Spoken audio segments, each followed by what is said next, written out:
Okay तो नमस्कार विद्यार्थीओ आ पहला लेक्चरनी अंदर आपणे अर्धवाहकोनुं बिल्कुल बेसिक ज्ञान मेळव्या पछी आजे थोड़ीक सारी थियरीनो अभ्यास करीए के जे बोर्डनी परीक्षाना पॉइंट ऑफ व्यू थी अगत्यनी कही शकाय। बोलो। तो आजे आपणे जे छे शुद्ध अर्धवाहकनी अंदर कई रीते सहसंयोजक बंध रचाय तेनी चर्चा करीए अने तेना परिणाम शुं मळे छे, कई रीते तापमान वधारता ते सहसंयोजक बंधमांथी इलेक्ट्रॉन तूटे छे अने त्यां तूटेली जग्याए एक होल रचाय छे तेनी डिटेलमां चर्चा आज आपणे करवानी छे। तो टॉपिकनुं नाम छे शुद्ध अर्धवाहकमां होलनी संकल्पना। शुद्ध अर्धवाहकमां होलनी संकल्पना। टॉपिक बहुत सारो छे, समझवा जेवो टॉपिक छे, ध्यान आपजो। शुरुआत करीए छे। बेटा मने कहो तो सिलिकॉन अने जर्मेनियम, सिलिकॉन अने जर्मेनियम में केटला वेलेंस इलेक्ट्रॉन होय छे बाह्यतम कक्षामां? या सिलिकॉन अने जर्मेनियम में 4 वेलेंस इलेक्ट्रॉन होय छे। जोड़े जोड़े बोलता जजो तो मजा आवशे। तो सिलिकॉन अने जर्मेनियम नी अंदर बेटा 4 वेलेंस इलेक्ट्रॉन होय छे अने आ 4 वेलेंस इलेक्ट्रॉन कई रीते बंध बनावे तेनी आकृति जो अहींया दोरुं छुं। मानी लो एक सिलिकॉन परमाणु छे, तेनी बाह्यतम कक्षामां आ 4 इलेक्ट्रॉन थई गया। पछी तेनो पड़ोसी सिलिकॉन परमाणु जे होय तेनी बाह्यतम कक्षामां 4 इलेक्ट्रॉन थई गया। ते ज रीते आ बाजु एक पड़ोसी सिलिकॉन होय तेनी बाह्यतम कक्षामां 4 वेलेंस इलेक्ट्रॉन, आ बाजु पण।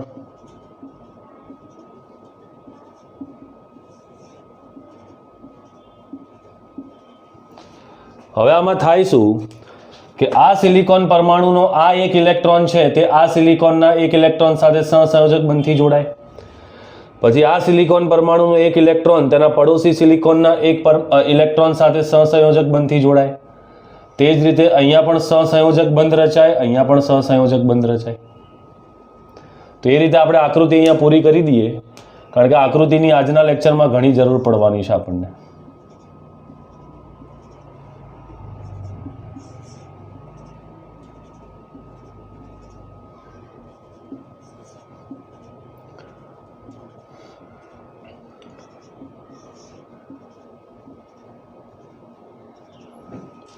आ रीते तो दरेक सिलिकॉननो परमाणुनो एक इलेक्ट्रॉन तेना पड़ोसी सिलिकॉनना एक परमाणुना इलेक्ट्रॉन साथे सहसंयोजक बंधथी बेटा आ रीते जोड़ाई जाय छे अने आ रीते आखुं एक स्फटिकमय बंधारण तैयार थाय छे। तो आम हजू पण आकृति घणी लांबी थाय पण दोरवानी जरूर नथी, नहीं तो आनी अंदर ज आखो समय जतो रहेशे। जरूर नथी आगळ दोरवानी। तो आ रीते आकृति तैयार थाय, जोई लो। तो आ सिलिकॉननो एक इलेक्ट्रॉन तेना पड़ोसी सिलिकॉनना एक इलेक्ट्रॉन साथे सहसंयोजक बंध बनावे ने ए रीते आकृति रिपीट थती जाय। तो आना पर एक लाइन लखीए के तेमना स्फटिक बंधारणमां तेमना स्फटिक बंधारणमां 4 मांथी एक वेलेंस इलेक्ट्रॉन, 4 मांथी एक वेलेंस इलेक्ट्रॉन, बोलो एक वेलेंस इलेक्ट्रॉन केटला वेलेंस इलेक्ट्रॉन साथे बंध बनावशे? एक केटला साथे बंध बनावे? 4 मांथी एक वेलेंस इलेक्ट्रॉन, यस। नजीकतम पड़ोसी परमाणुना एक इलेक्ट्रॉन साथे नजीकतम એટલે કે નજીકના પડોશી પરમાણુના એક ઇલેક્ટ્રોન સાથે ભાગીદારી કરે છે। આ ભાગીદારી પામેલા ઇલેક્ટ્રોન, આ ભાગીદારી પામેલા ઇલેક્ટ્રોન બોલો કયો બંધ બનાવશે? सहसंयोजक बंध बनावे छे। बहु सहेलू है, શાંતિથી એકદમ સ્મૂથ ફ્લોની અંદર સમજો તો બેટા મજા આવી જશે. તો 4 માંથી 1 તેના પડોશી પરમાણુ સાથે ભાગીદારી કરે અને આ ભાગીદારીની અંદર બેટા સહસંયોજક બંધ બનાવે છે. આ સહસંયોજક બંધ બની ગયો. અને હવે આ જે ઇલેક્ટ્રોન છે, ભાગીદારી પામેલા 2 ઇલેક્ટ્રોન, ભાગીદારી પામેલા 2 ઇલેક્ટ્રોન, તો આ ભાગીદારી પામેલા 2 electron 2 electron 2 electron 2 electron 2 electron 2 electron 2 electron, ભાગીદારી પામેલા 2 ઇલેક્ટ્રોન તેમની સાથે સંકળાયેલ પરમાણુઓ વચ્ચે, તેમની સાથે સંકળાયેલ પરમાણુ વચ્ચે આગળ પાછળ ગતિ કરતા રહે છે. આગળ પાછળ ગતિ કરતા રહે છે. દાખલા તરીકે આ 2 ઇલેક્ટ્રોન જે છે, તો આ 2 ઇલેક્ટ્રોન કયા 2 પરમાણુઓ સાથે બંધ બનાવે છે? આની સાથે. તો આ જે 2 ઇલેક્ટ્રોન છે તે આ બંને પરમાણુઓની કક્ષામાં આગળ પાછળ ગતિ કરતા રહેશે. કારણ કે બંધ બની ગયો, તો બંધ બની ગયા પછી આ સિલિકોન પરમાણુનો ઇલેક્ટ્રોન આની કક્ષામાં અને આનો ઇલેક્ટ્રોન આની કક્ષામાં ભ્રમણ કરી શકે છે. આગળ પાછળ તે લોકો બેટા ગતિ કરતા રહે છે, જે તેમને મજબૂત રીતે બાંધી રાખે છે. જે તેમને મજબૂત રીતે બાંધી રાખે છે. જે તેમને મજબૂત રીતે બાંધી રાખે છે. અહીં આકૃતિ 0 કેલ્વિન તાપમાને બતાવેલી છે. 0 કેલ્વિન તાપમાને અહીં આકૃતિ 0 કેલ્વિન તાપમાને બતાવેલી છે. શું સાબિતી છે કે આકૃતિ 0 કેલ્વિન તાપમાને છે? તમને શું લાગે છે કેમ આ 0 કેલ્વિન તાપમાને છે? અવાજ આવવો જોઈએ. અહીં આકૃતિ 0 કેલ્વિન તાપમાને બતાવેલી છે. કેમ? જેમાં એક પણ બંધ તૂટેલો નથી. એક પણ બંધ તૂટેલો નથી. જોઈ લો, બધા જ ઇલેક્ટ્રોન તે સહસંયોજક બંધમાં જોડાયેલા છે. એટલે આપેલ અત્યારે જે આપણે આકૃતિ બતાવી છે તે 0 કેલ્વિન તાપમાને એટલે કે નીચા તાપમાને બતાવેલી આકૃતિ છે. બોલો, તાપમાન વધે તો શું થાય? કોણ કહેશે? તાપમાન વધે તેમાં ઇલેક્ટ્રોન. મારો અવાજ આવે છે તમને? બોલો બેટા. સીધી વાત છે. બોલો, તાપમાન વધશે તો આ ઇલેક્ટ્રોન જે છે તે ઉષ્મીય દોલનોના કારણે બંધમાંથી છૂટી જશે. આ બંધ તૂટી જવાનો, અને જેવો બંધ તૂટશે અહીંયા એક ખાલી જગ્યા રચાય, અને એ જ ખાલી જગ્યાને આપણે હોલ નામ કહેતા હોઈએ છીએ. તો તાપમાન વધે તેમાં ઇલેક્ટ્રોન શું કરે? વધુ ઉષ્મીય ઉર્જા પ્રાપ્ત કરે છે. વધુ ઉષ્મીય ઉર્જા પ્રાપ્ત કરે છે. અને તેના કારણે શું થાય? કેટલાક ઇલેક્ટ્રોન બંધમાંથી છૂટા પડી જાય છે. કેટલાક ઇલેક્ટ્રોન બંધમાંથી છૂટા પડી જાય છે.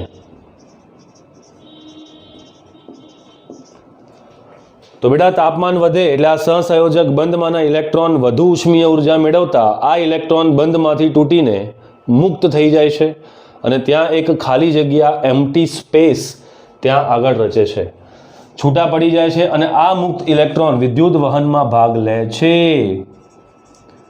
આ મુક્ત ઇલેક્ટ્રોન વિદ્યુત વહનમાં ભાગ લે છે. તો યાદ રાખજો, જે ઇલેક્ટ્રોન બંધની અંદર જોડાયેલા છે તે વિદ્યુત વહનમાં ભાગ ન લે, કારણ કે તે બંધાયેલા ઇલેક્ટ્રોન છે. પણ તાપમાન વધવાથી ઉષ્મીય દોલનોના કારણે જે ઇલેક્ટ્રોન બંધમાંથી તૂટી જાય તે મુક્ત થઈ જાય, અને આ મુક્ત થયેલો ઇલેક્ટ્રોન જ વિદ્યુત વહનની અંદર ભાગ લેતો હોય છે. તો જે ઇલેક્ટ્રોન બેટા મુક્ત થાય, જે છૂટા પડી ગયા હોય, જે મુક્ત ઇલેક્ટ્રોન હોય, તે મુક્ત ઇલેક્ટ્રોન જ વિદ્યુત વહનમાં ભાગ લે છે, જેથી બંધમાં ખાલી જગ્યા ઉત્પન્ન થાય છે. જેથી બંધમાં ખાલી જગ્યા ઉત્પન્ન થાય છે. કારણ કે બંધમાંથી જો ઇલેક્ટ્રોન તૂટી ગયો આ ઇલેક્ટ્રોન મુક્ત થઈ ગયો તો અહીંયા ખાલી જગ્યા ઉત્પન્ન થાય છે અને આ ખાલી જગ્યાને બેટા શું કહેવાય બોલો? ખાલી જગ્યાને હોલ કહે છે. આ બંધ તૂટી જાય છે, આ ખાલી જગ્યાને હોલ કહે છે.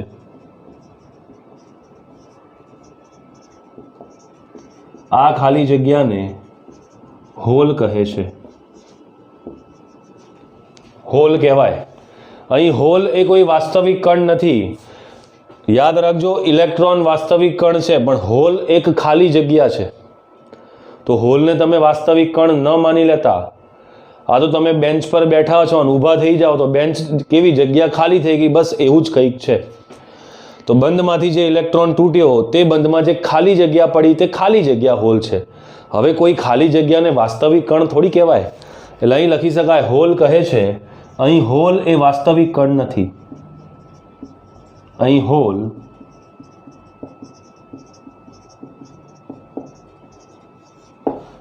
હોલ એ વાસ્તવિક કણ નથી. બિલકુલ એટલે બિલકુલ વાસ્તવિક કણ નથી, પણ તે ધન વિદ્યુત ભાર ધરાવે તેમ વર્તે છે. તે વાસ્તવિક કણ નથી પણ તે ધન વિદ્યુત ભાર ધરાવતો હોય ને તેમ ખાલી વર્તે છે.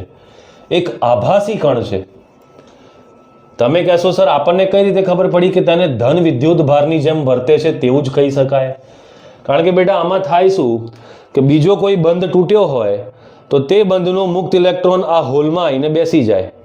આનો મતલબ ઇલેક્ટ્રોન આ ખાલી જગ્યામાં બેસી જાય. એનો મતલબ ખાલી જગ્યા ઇલેક્ટ્રોનને આકર્ષવાની વૃત્તિ ધરાવે છે. તો ઇલેક્ટ્રોનને આકર્ષવાની વૃત્તિ તો બેટા ધન વીજભાર પાસે જ હોય. એટલે આ હોલ જે છે તે ધન વિદ્યુત ભાર તો નથી, વાસ્તવિક કણ નથી, પણ ધન વિદ્યુત ભારની જેમ વર્તતો એક આભાસી કણ લઈ શકાય. વાસ્તવિક નહીં પણ આભાસી કણ લઈ શકાય. તે વાસ્તવિક કણ નથી, પરંતુ જાણે કે પરિણામી ધન વિદ્યુત ભાર ધરાવતો હોય, પરિણામી ધન વિદ્યુત ભાર ધરાવતો હોય તેઓ આભાસી કણની જેમ વર્તે છે. તેઓ આભાસી કણની જેમ વર્તે છે. તો યાદ રાખજો, આ ખાલી આભાસી કણની જેમ વર્તે છે. આ બિલકુલ વાસ્તવિક કણ નથી, આ તો ખાલી જગ્યા છે. હવે મને એક વસ્તુનો જવાબ આપો કે બેટા 2 ઇલેક્ટ્રોન મુક્ત થાય, અવાજ આવવો જોઈએ તમારો. 2 ઇલેક્ટ્રોન મુક્ત થાય તો બોલો કેટલા હોલ રચાય?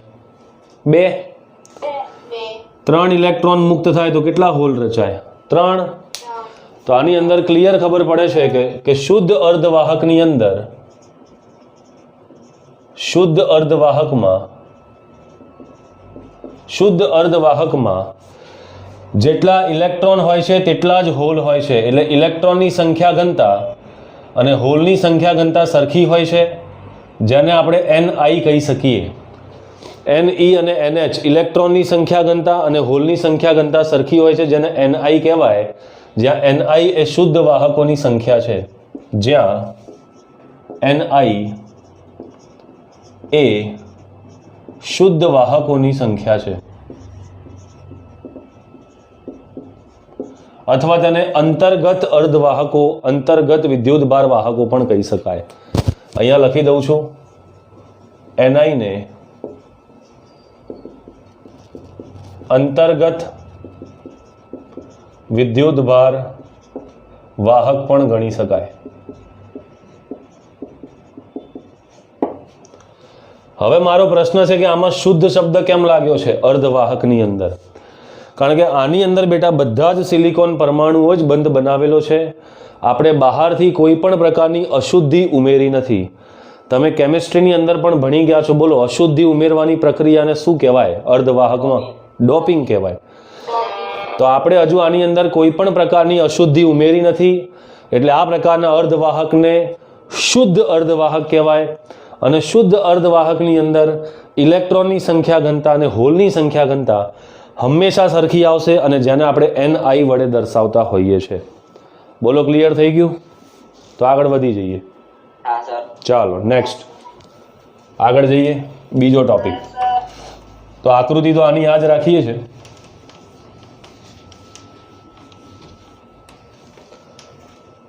ઓકે, હવે નેક્સ્ટ પ્રશ્ન છે આપણે સમજાવવાનો છે કે શુદ્ધ અર્ધવાહકમાં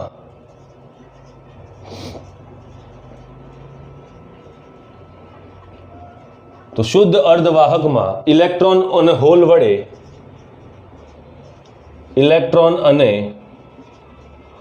વડે રચાતો વિદ્યુત પ્રવાહ અથવા ઇલેક્ટ્રોન અને હોલ વડે કઈ રીતે વિદ્યુત પ્રવાહ રચાય છે,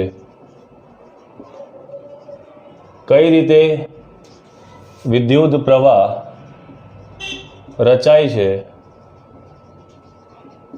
સમજાવો. તમને લોકોને વાહકોનું ભરપૂર જ્ઞાન છે. કોઈ પણ વાહક હોય, ધાતુ, બોલો ધાતુઓની અંદર બેટા વિદ્યુત પ્રવાહનું વહન મુખ્યત્વે કોના કારણે થાય? ઇલેક્ટ્રોનના કારણે. પણ બેટા અર્ધવાહકની અંદર વિદ્યુત પ્રવાહનું નિર્માણ ઇલેક્ટ્રોનની સાથે સાથે હોલના કારણે પણ થાય છે. કઈ રીતે થાય છે તે મુદ્દો આપણે સમજાવવાનો છે. આકૃતિ મારે ફરી દોરવાની જરૂર નથી, હું સીધા તેના વર્ણન પર જતો રહું છું, તમને આવડી જ જશે. બહુ સહેલો ટોપિક છે. અર્ધવાહકોની અંદર બેટા યાદ રાખવાનું છે કે અર્ધવાહકોની અંદર ઇલેક્ટ્રોનની સાથે સાથે હોલ પણ ગતિ કરે છે.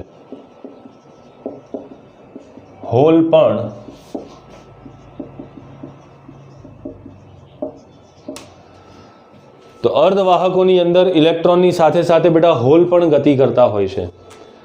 તમે જુઓ કે અહીંયા આકૃતિમાં આપણે આ જે જગ્યાએ હોલ રચાયો છે તેને નંબર 1, 1 નંબરનું સ્થાન આપી દઈએ.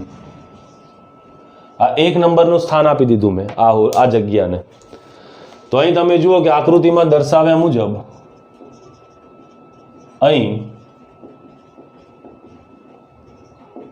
આકૃતિમાં સ્થાન 1 પાસે એક હોલ છે. તમે જોઈ શકો છો કે આ જગ્યાએ તમને લોકોને એક હોલ દેખાય છે. આમાં કશું સમજાવવા જેવું છે નથી, એટલે હું આગળ ટાઈમ બગાડતો નથી. અચ્છા, હવે તમે એક વસ્તુ અહીંયા બહુ જ શાંતિથી સમજો. દાખલા તરીકે આ સ્થાન 2 છે, આ ઇલેક્ટ્રોન, અથવા આને કહી દઉં સ્થાન 2. તો સ્થાન 1 પાસે જે હોલ રચાયો, બહુ જ વિચારીને બુદ્ધિશાળી જવાબ આપજો, બહુ મજા આવશે. તો આ સ્થાન 2 પાસે ઇલેક્ટ્રોન છે બંધમાં જોડાયેલો, અને સ્થાન 1 પાસે હોલ છે. હવે મને કહો કે તાપમાન વધવાથી જો આ ઇલેક્ટ્રોન મુક્ત થાય અને આ ઇલેક્ટ્રોન સીધો સ્થાન 1ના હોલમાં જાય, તો સ્થાન 1 વાળો હોલ શું સ્થાન 2ના સ્થાને આવી ગયો કે ના આવી ગયો? જોઈ લો. 1 વાળી ખાલી જગ્યા જાણે 2 વાળી જગ્યાએ આવી ગઈ એવું લાગે છે.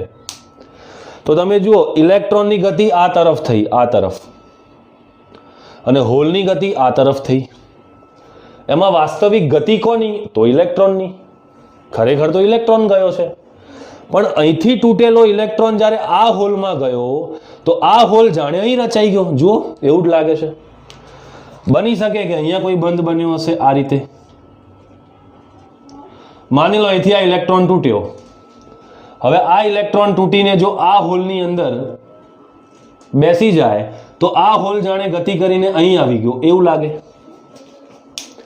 તો તમે જુઓ, ઇલેક્ટ્રોનની ગતિ આ તરફ થઈ રહી છે અને જાણે કે હોલની ગતિ પેલા તરફ થઈ રહી છે. આ હોલ અહીંથી અહીં જતો રહ્યો, પછી અહીંથી અહીં જતો રહ્યો, એવું આપણને ફીલ થાય છે. તો હોલ એ ખરેખર ગતિ કરતા નથી, પણ હોલ એ ગતિ કરતા જણાય છે. એટલે હોલ જો આ બાજુ ગતિ કરે છે અને ઇલેક્ટ્રોન ખરેખર વાસ્તવિકતામાં આ રીતે આ બાજુ ગતિ કરે છે. માની લો આ ખાલી જગ્યા છે અને અહીંથી ઇલેક્ટ્રોન અહીં આવી ગયો, તો આ જગ્યા તો ભરાઈ ગઈ, પણ આ ખાલી જગ્યા તો આ બાજુ જતી રહી ને. મને લાગે છે ખબર પડી ગઈ, વધુ સમય બગાડવાની જરૂર નથી. બોલો, ખબર પડી કે નહીં?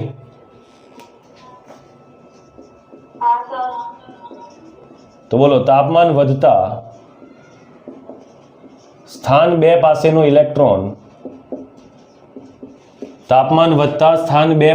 ઇલેક્ટ્રોન, કૂદીને સીધો ક્યાં ગયો? સ્થાન 1માં જાય છે, સ્થાન 1ના હોલમાં જાય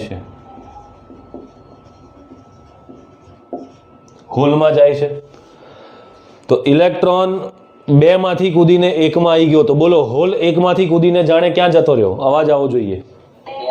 આમ હોલનું સ્થાન, આમ હોલ જાણે કે સ્થાન 1 થી 2 સુધી ગતિ કરે છે.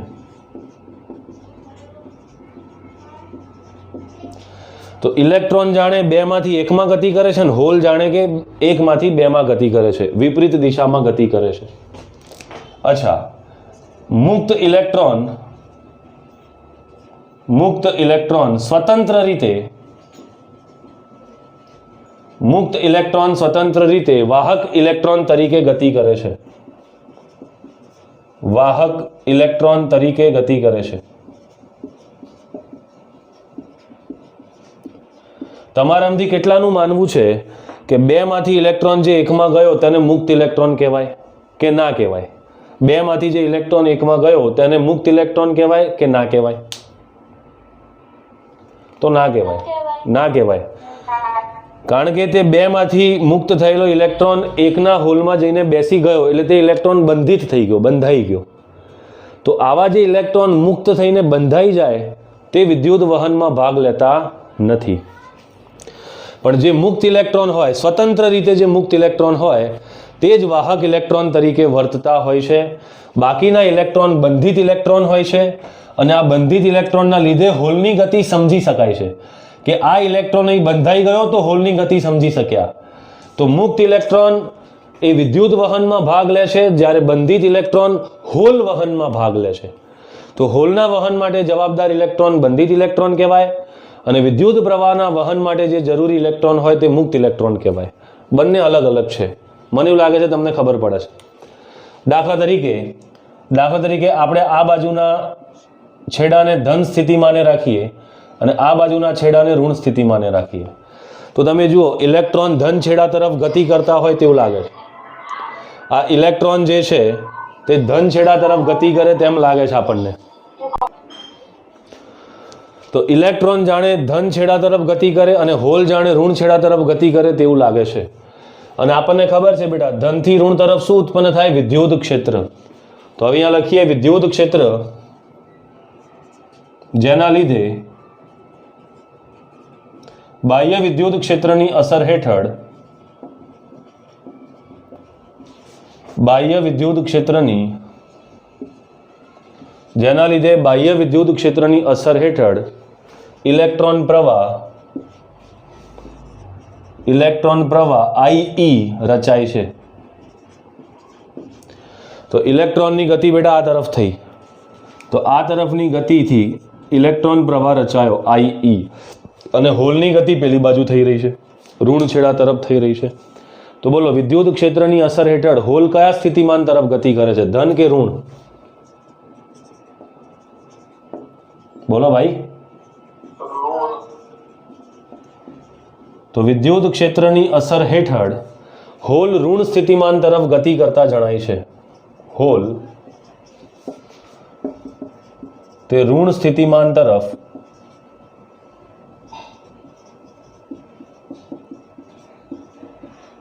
ગતિ કરતા જણાય છે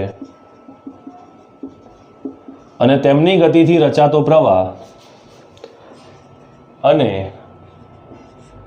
તેમની ગતિથી રચાતા પ્રવાહને હોલ પ્રવાહ IH કહે છે. આનો મતલબ બે પ્રકારના પ્રવાહ આયા, એક ઇલેક્ટ્રોનની ગતિના કારણે રચાતો પ્રવાહ અને એક હોલની ગતિના કારણે રચાતો પ્રવાહ. તો બોલો આમ કુલ પ્રવાહ એ બંનેના સરવાળા જેટલો થશે. તો બોલો કુલ પ્રવાહનું સૂત્ર શું થશે? આમ કુલ પ્રવાહ એ બંનેના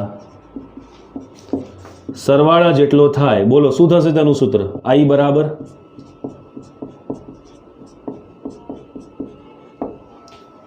બરાબર IE વત્તા IH. કારણ કે ઇલેક્ટ્રોનની ગતિના કારણે પણ પ્રવાહ રચાય છે અને હોલની ગતિના કારણે પણ પ્રવાહ રચાય છે.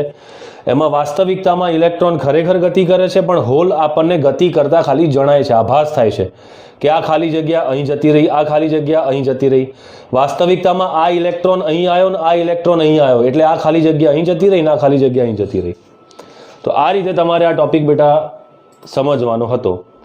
ક્લિયર થઈ ગયો હોય તો હું આગળ વધી જાઉં ધીરે રહીને.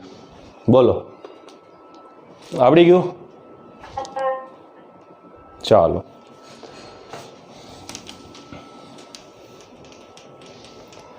હવે તમારામાંથી ઘણા બધા વિદ્યાર્થીઓને ખબર નહીં હોય કે આ ઇલેક્ટ્રોન અને હોલના જોડકા ઉત્પન્ન થયા.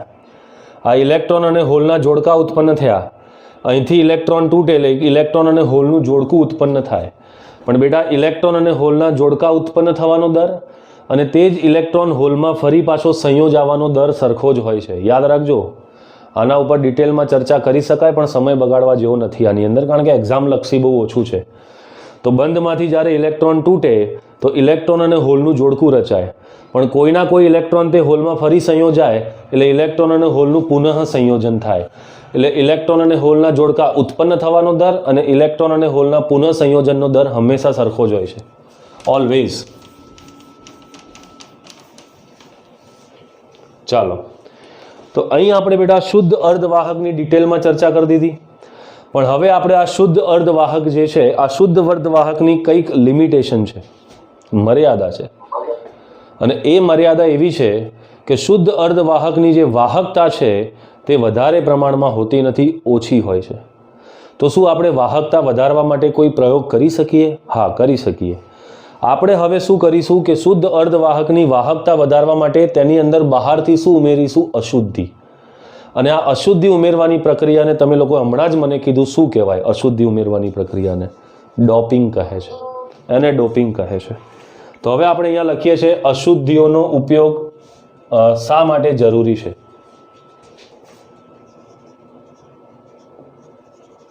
અશુદ્ધિઓનો ઉપયોગ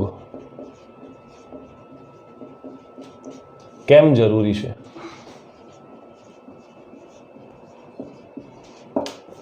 તો અશુદ્ધિઓનો ઉપયોગ કેમ જરૂરી છે તે આપણે જોવાનું છે. તો એ તો મેં તમને કહી જ દીધું, વાહકતા વધારવા માટે જરૂરી છે. પરીક્ષામાં બિલકુલ પૂછાશે નહીં. આવા પ્રશ્ન વાંચીને પોતાનો કિંમતી સમય બરબાદ કરવો નહીં. ખાલી વાંચીને છોડી દેવાનું, બસ વાંચીને છોડી દો.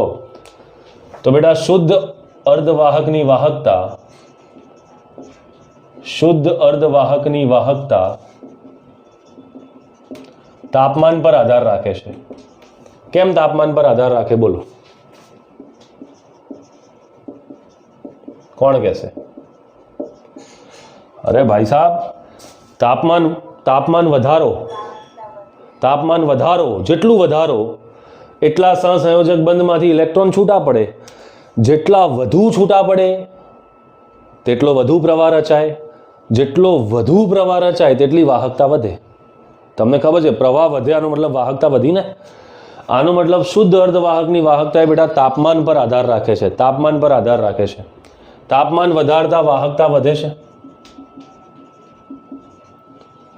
તાપમાન વધારતા, કોઈ ડાઉટ નહીં, તાપમાન વધારતા વાહકતા વધે છે.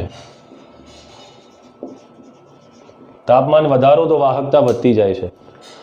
પરંતુ આપણે તો ઓરડાના તાપમાને બધા પ્રયોગો તો આપણા ઓરડાના તાપમાને થતા હોય. આપણે કોઈ ગરમ ભઠ્ઠીમાં જઈને થોડી પ્રયોગ કરવાના છે. આપણે જે પણ કરવાનું છે ઓરડાના તાપમાને કરવાનું છે. તો શુદ્ધ અર્ધવાહકની વાહકતા ક્યારે વધે? જ્યારે તમે તાપમાન વધારો. પણ ઓરડાના તાપમાને શું? તો ઓરડાના તાપમાને તેમની વાહકતા ઊંચા તાપમાનની વાહકતા કરતાં બટ ઓબ્વિયસ છે ઓછી હશે. કારણ કે તાપમાન ઓછું હોય ઓરડાના તાપમાને, ત્યાં વાહકતા ઘટી જાય તો વાહકતા વધે છે. પણ ઓરડાના તાપમાને વાહકતા ઓછી હોય છે. પરંતુ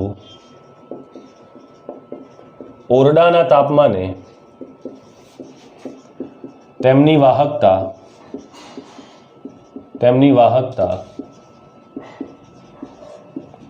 ઓછી હોય છે. તો ઓરડાના તાપમાને તેમની વાહકતા બેટા ઓછી હોય છે. આના કારણે આપણે જે અમુક ઇલેક્ટ્રોનિક સાધનો બનાવવા માંગીએ છીએ તે નથી બનાવી શકતા. આના કારણે ઈચ્છાનુસાર ઇલેક્ટ્રોનિક સાધનો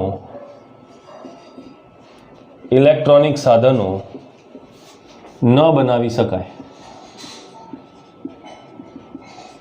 આના કારણે ઈચ્છા અનુસાર ઇલેક્ટ્રોનિક સાધનો ન બનાવી શકાય. તો બોલો, ઈચ્છા અનુસાર ઇલેક્ટ્રોનિક સાધનો બનાવવા હોય અને ઓરડાના તાપમાને તેમને વાપરવા હોય તો વાહકતા શું કરવી પડે? વધારવી પડે કે ઘટાડવી પડે? બોલો જલ્દી, બોલો ભાઈ. આથી વાહકતા વધારવી જરૂરી બને છે. વાહકતા છે વધારવી જરૂરી બને છે. જે માત્ર કઈ રીતે વધારી શકાય? જે માત્ર, બોલો, જે માત્ર અશુદ્ધિઓ ઉમેરવાથી વધારી શકાય છે. જે માત્ર અશુદ્ધિઓ ઉમેરવાથી વધારી શકાય છે.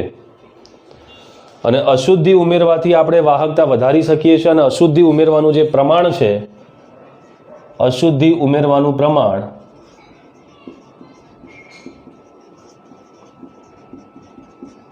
એ ppm હોય છે. બોલો, ppm નું ફૂલ ફોર્મ શું?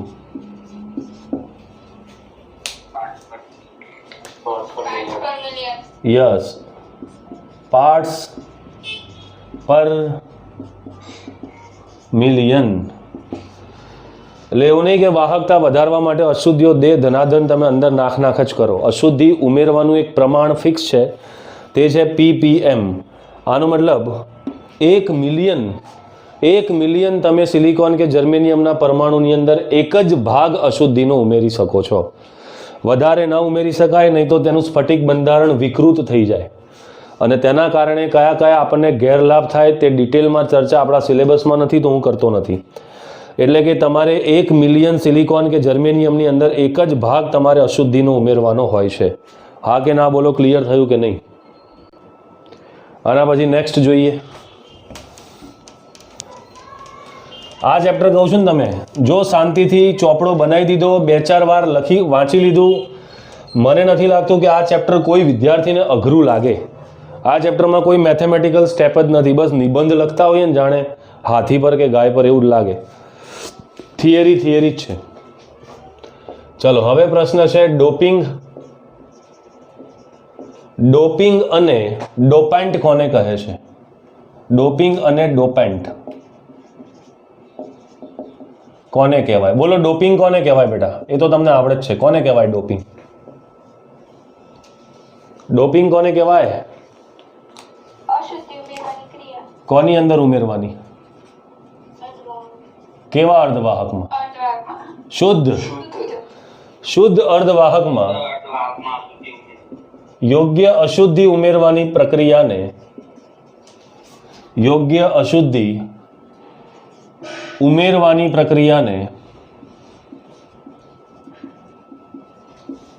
ડોપિંગ કહે છે.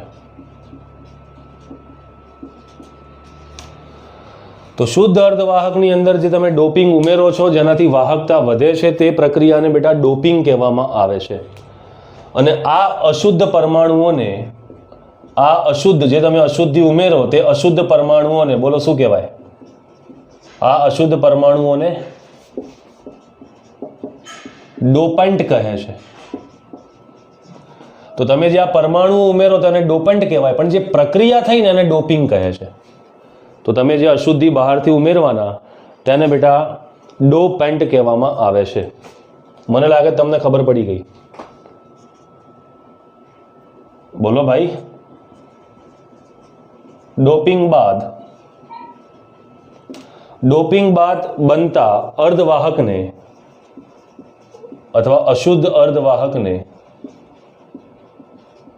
ડોપિંગ નાખ્યા પછી તે તો અશુદ્ધ જ થઈ ગયો ને, શુદ્ધ હતો તો, તેને ડોપ્ડ સેમિકન્ડક્ટર કહે છે. અર્ધવાહકને ડોપ્ડ સેમિકન્ડક્ટર કહે છે. ડોપ્ડ સેમિકન્ડક્ટર કહે છે.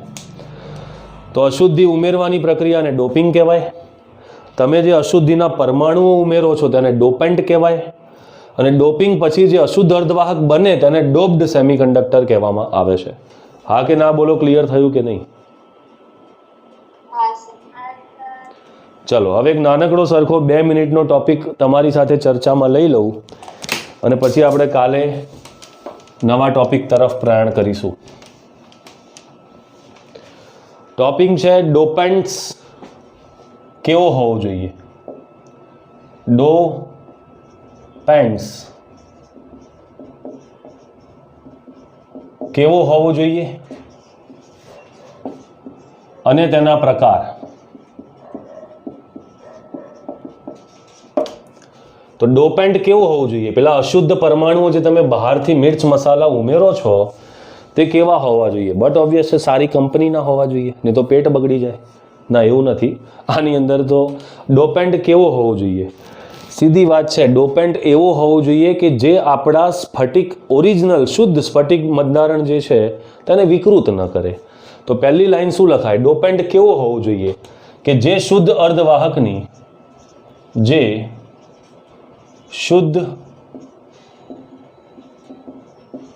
અર્ધવાહકની સ્ફટિકમય રચનાને વિકૃત ન કરે.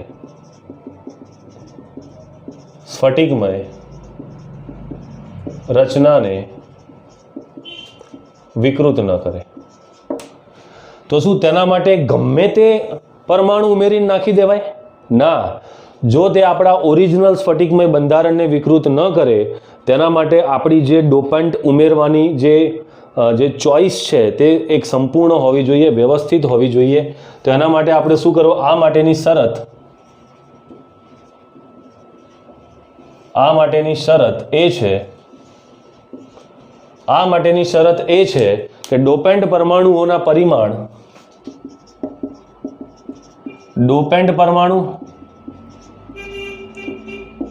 અને અર્ધવાહકના પરમાણુ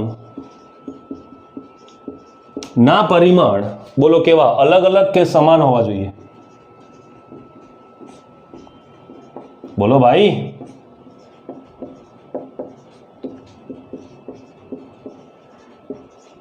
મને લાગે છે તમને લોકોને અવાજ નથી આવતો. ડોપેન્ટ પરમાણુ અને અર્ધવાહક પરમાણુના પરિમાણ સમાન હોવા જોઈએ.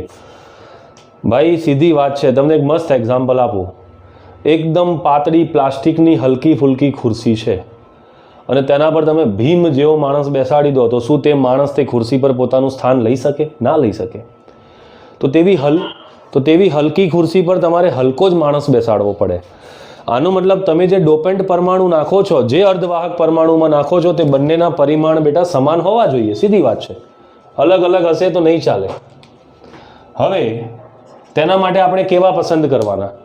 તો મને કહો કે સિલિકોન અને જર્મેનિયમની વેલેન્સી કેટલી છે? બાહ્યતમ કક્ષામાં કેટલા ઇલેક્ટ્રોન છે? જલ્દી બોલો. યસ. તો 4 વેલેન્સી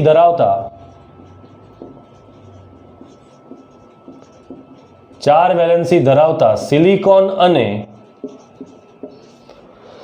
જર્મેનિયમમાં ડોપિંગ કરવા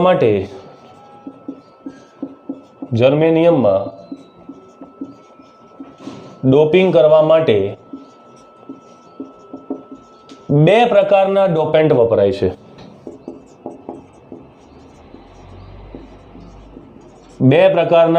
વપરાય છે. બોલો નંબર 1 કયો છે? કેમેસ્ટ્રીમાં ભણ્યા છો. એક પેન્ટાવેલેન્ટ બોલો. પેન્ટાવેલેન્ટની વેલેન્સી કેટલી? પેન્ટાવેલેન્ટની વેલેન્સી કેટલી હોય? પેન્ટાવેલેન્ટ પરમાણુઓની 5. અને આપણે જે સિલિકોન અને જર્મેનિયમમાં ડોપિંગ કરવા માંગીએ છીએ તેની વેલેન્સી કેટલી છે? 4. તો 4 વેલેન્સી ધરાવતા સિલિકોન જર્મેનિયમમાં 5 વેલેન્સી ધરાવતા પેન્ટાવેલેન્ટ અશુદ્ધિ ઉમેરી શકાય. નામ આપો, કયા કયા છે? બોલો.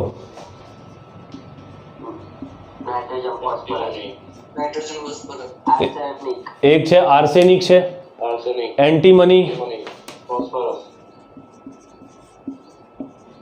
એન્ટીમની અને ફોસ્ફરસ. મોસ્ટ ઇમ્પોર્ટન્ટ બોર્ડની પરીક્ષાનો MCQ પૂછાય જ. આને તમે લોકો MCQ માટે ટીક કરી દો કે નીચેનામાંથી ખાલી જગ્યા એ પેન્ટાવેલેન્ટ અશુદ્ધિ છે.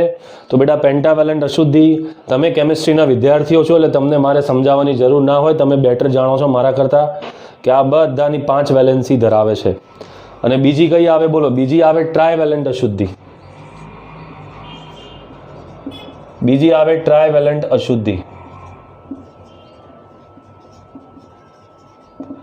તો ટ્રાયવેલેન્ટ અશુદ્ધિની અંદર વેલેન્સી કેટલી હોય? બોલો. ટ્રાયવેલેન્ટની 3. તો તો તેના કયા કયા એક્ઝામ્પલ છે બોલો? તો એક છે ઇન્ડિયમ, પછી બોરોન, પછી એલ્યુમિનિયમ. તો ઇન્ડિયમ, બોરોન, એલ્યુમિનિયમ આ બધી 3 વેલેન્સી ધરાવતા અશુદ્ધ પરમાણુઓ છે. આ 5 વેલેન્સી ધરાવતા અશુદ્ધ પરમાણુઓ છે. અને આમને જો તમે 4 વેલેન્સી ધરાવતા સિલિકોન અને જર્મેનિયમના સ્ફટિકમય બંધારણમાં ઉમેરો તો એનાથી બેટા 2 પ્રકારના અર્ધવાહકો રચાય છે. એ આપણે હવે આના પછીના લેક્ચરમાં ચર્ચામાં લઈશું. બોલો, પેન્ટાવેલેન્ટ અશુદ્ધિ ઉમેરવાથી જે અર્ધવાહક રચાય તે અર્ધવાહકને કયા નામથી ઓળખાય છે? બોલો, કયું નામ આપવામાં આવ્યું? યસ, તેને કહેવામાં આવે છે એન પ્રકારનો અર્ધવાહક. અને જો તમે લોકો શુદ્ધ અર્ધવાહકની અંદર ટ્રાયવેલેન્ટ અશુદ્ધિ ઉમેરો તો તેનાથી રચાતા અર્ધવાહકને પી પ્રકારનો અર્ધવાહક કહે છે. તો કાલે આપણે એન પ્રકારના અર્ધવાહક અને પી પ્રકારના અર્ધવાહક બંનેને વ્યવસ્થિત રીતે અને તફાવત સ્વરૂપે જોઈશું, ડિટેલમાં ચર્ચા કરીશું. અને ત્યાર પછી તમારું આ ચેપ્ટરની અંદર ડાયોડ અને લોજિક ગેટ 2 જ મુદ્દા બાકી રહે છે અને પછી તમારું ચેપ્ટર સમાપ્ત થાય છે. બોલવામાં જેટલું મેં તમને કહી દીધું સમાપ્ત થાય છે એટલું જલ્દી પણ નહીં થાય, કારણ કે ડાયોડના અલગ અલગ પ્રકારો છે. હા, પાછળ જે લોજિક ગેટ ભણવાનું છે તે એક જ વિડીયોમાં ઉડી ગયો હશે. લોજિક ગેટ તમે જોશો તો તમારી બુકની અંદર તમને લોકો 4 થી 5 પેજ એ લોકોએ લોજિક ગેટના આપ્યા હશે, પણ એટલું બધું લોજિક ગેટ એ લોકોએ ખુલ્લું લખ્યું છે. આપણે 1 કલાકના વિડીયોમાં આખો લોજિક ગેટ સમાપ્ત કરી દઈશું. લોજિક ગેટ ત્યાં આગળ આપણો પતી જશે. અને ડાયોડ પર માની લો આપણા 3 થી 4 લેક્ચર જાય એટલે હજુ પણ આપણે 5-1 લેક્ચરની જરૂર છે. 5-6 લેક્ચરની અઠવાડિયું જ માની લો, ત્યાર પછી આપણો અહીંયા આગળ આ ભાગ ખતમ થાય છે. તો મળીએ છીએ વિદ્યાર્થીઓ કાલે એન પ્રકારના અને પી પ્રકારના અર્ધવાહક સાથે. Thank you so much. Okay, by.